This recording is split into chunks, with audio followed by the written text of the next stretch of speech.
can I, by being good, help along in receiving forgiveness and salvation? I don't want anybody to misunderstand. We're not against Christians being good.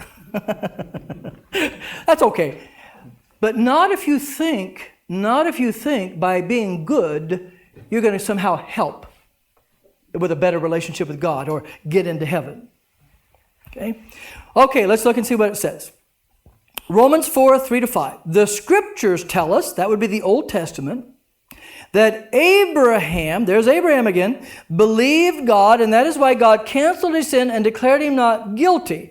But didn't Abraham earn his right to heaven by all the good things he did? No, for being saved is a gift. If a person could earn it by being good, then it wouldn't be free, but it is. It is given to those who what?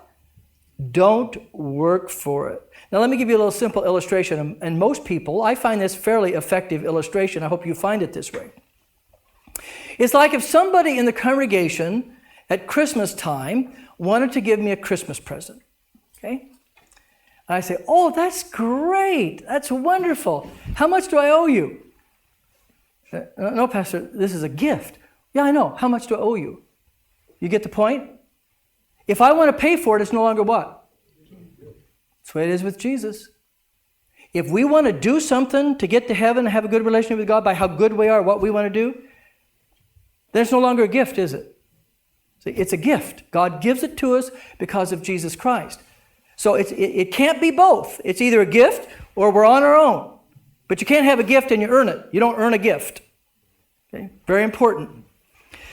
Galatians 5:4, the great apostle Paul writing to a group of churches which today would be central Turkey. This was a Roman province called Galatia. He says, you are severed from Christ, you who would be justified by what? You have fallen from, see, can't be worked and gifts too. Now let me give you a real quick background what was going on here, okay? Paul was on a missionary journey. You can read about it in the book of Acts. And so he's going around preaching and teaching the good news of Jesus Christ. The Holy Spirit brings people to faith in Jesus Christ.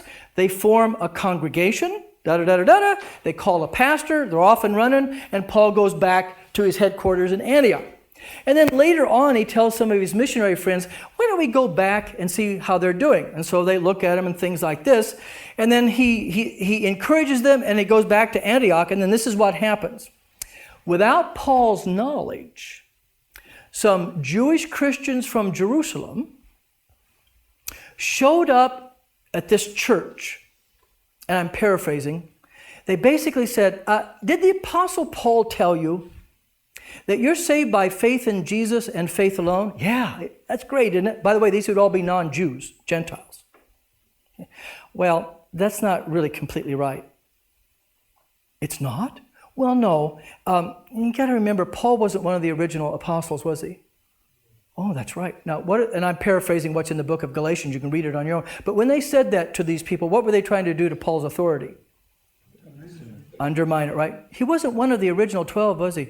Oh, gosh, that's right. Sort of implying, well, maybe he didn't get the gospel right then either, right? Oh, that's right. Well, what's the truth? Well, if you want to be saved, it's true. Paul got this part. You have to believe in Jesus. That's true. But if you're going to be saved, in addition to believe in Jesus, you have to keep the law, or you can't be saved. Oh, okay. These are Gentiles. They don't know the Jewish. Oh, okay. Well, Paul got wind of this. Woo. You want to read some stern language from Paul, I hope you'll go maybe this week read the letter to the Galatians.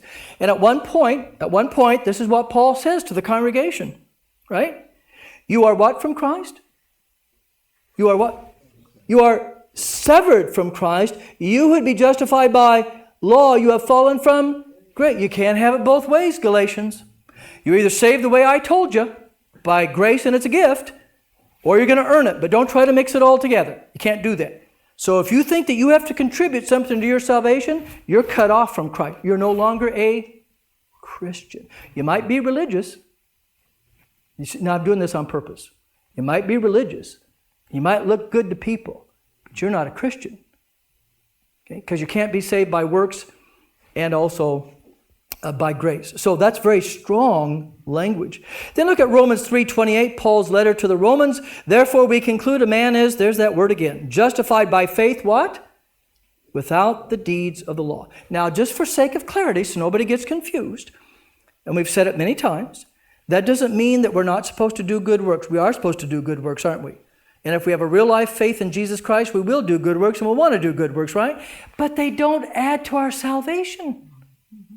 And the easiest way to remember that, okay, is if we have 100% salvation through faith, then what can our petty little works do to add to that? And how ridiculous to think that it was. Exactly, because our works are just as good as what happened to the Son of God on the cross. Begin to match that. It's exactly, no way.